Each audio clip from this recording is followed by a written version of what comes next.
hopefully you'll have some questions, and then we can do a question and answer. I'm going to start off, and then Evelyn will have a part to play, and then we'll hopefully have a nice conversation. So, the title of the book, Are You Roommates or Soulmates? And then the book is about how to get from being roommates to soulmates. And hopefully in this book, what we did was to lay out a roadmap, a guide that couples could follow to get from living like roommates to loving together like soulmates. Now let me define the terms, okay?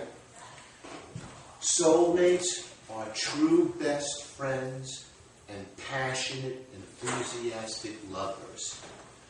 They've been able, despite whatever's happened to them or around them, to hold on to that in-love feeling. Roommates have lost that feeling. Often there's a damage to their trust, but they definitely want to get it back. Actually, the title of this book was given to us by the couples that we see. Over the last 5 years or so many couples, it began to be astounding, would say in the first session, we used to be soulmates, now we're just living together like roommates. And we don't like it. We want to get back that in-love feeling. So, the book is divided in 2 parts. The second part lists 7 passion builders. We tried to come up with a catchy name, right? Passion builders that partners can use to recreate an in-love feeling between them. They're actually interpersonal skills when you break it down. But they are, I want to list them for you. And then maybe we'll talk a little more about them at the end.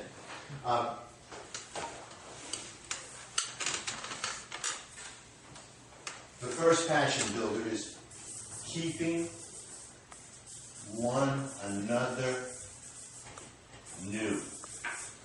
Another is playing together. Another is fronting anger. Another is creating unquestioned trust.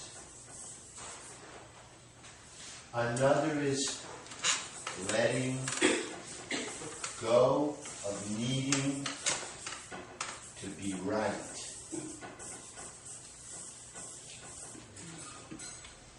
And another, keeping sex sacred. How many is that? 1, 2, 3, 4, 5, 6. Staying emotionally insane. The first one. Staying emotionally in sync. Yeah, a sentence about each of these things. Staying emotionally in sync has to do with the quality of your communication. Being able to really communicate your inner self rather than just talking about the custodial details of running the family. Keeping one another new has to do with developing imageless perception so that you see each other new each moment. Even though I yell at my dog, in the morning he greets me like it never happened. Imageless perception. Playing together is simply what it says, playing together, but playing together for couples is a strong aphrodisiac. When you get alone and you remember what we first saw in each other by playing together, it helps. Carefronting anger has to do with handling the hot emotions that go along with being angry. Creating unquestioned trust is essential, and there are 5 dimensions of that we can't go into right now, but clearly unquestioned trust must be there.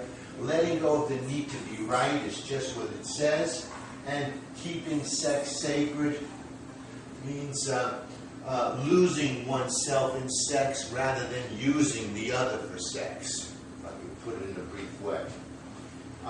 So these are the passion builders that reading the book, and when couples come to us, we try to develop their ability to do these things. And we all have the capacity to do that.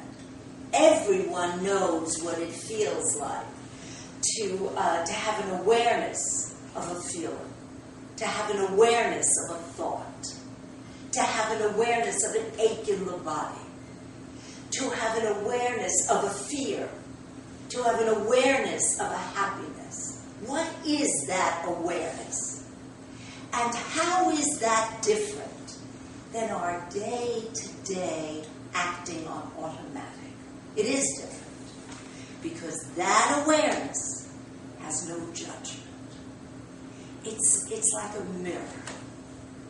When you look in the mirror and you see a pimple or you see a scratch, that mirror doesn't say, "Oh, how disgusting."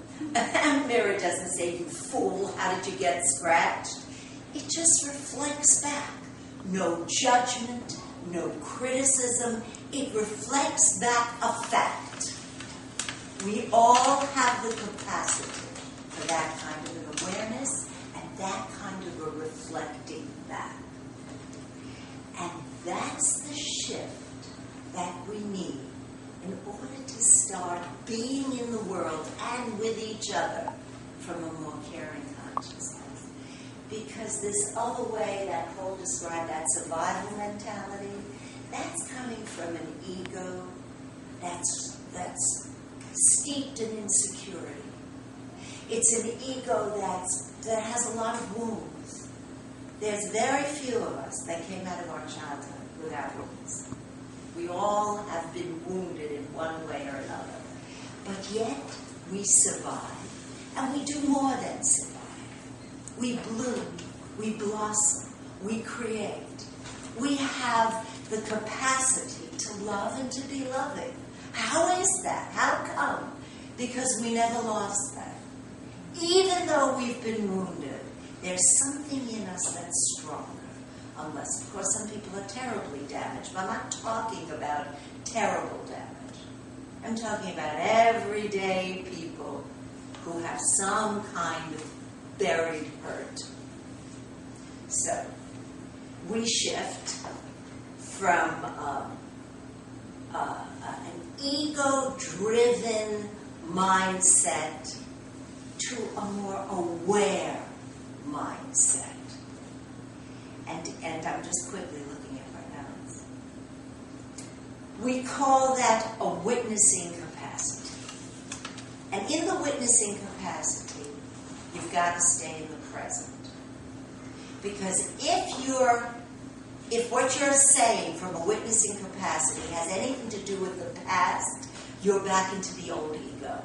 The witnessing capacity is fresh in the moment. Remember when Paul said to see each other new? If we have a disagreement in the morning, and he leaves to go to his office in Huntington, and I'm in my office in Manhattan, and we've had the disagreement and we haven't had a chance to work it through, and I have it come up during the day, and then he comes home at night, and I look at him through the eyes of the disagreement from the morning, I'm not seeing him new. A whole day went by. Many things have happened to him and many things have happened to me. I have to have the capacity to look at him in the moment new.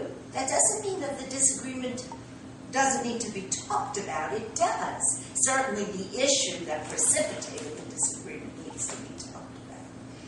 But the ability to see the person you love new is really exciting, and I have to tell you this, because when he walks in, I feel like I light up. And I feel that he looks at me and he's lit up. And that doesn't mean we're perfect, and it doesn't mean we don't have disagreements, and sometimes we get angry. But there is the capacity. Because the shift has happened, there is the capacity to see the other as new. And that's not only with the two of us. It's with our friends. It's with our children, and children can be a big problem. But still, in that moment, it's new. Seeing each other new is vital. It's vital in order to be soulmates and not roommates.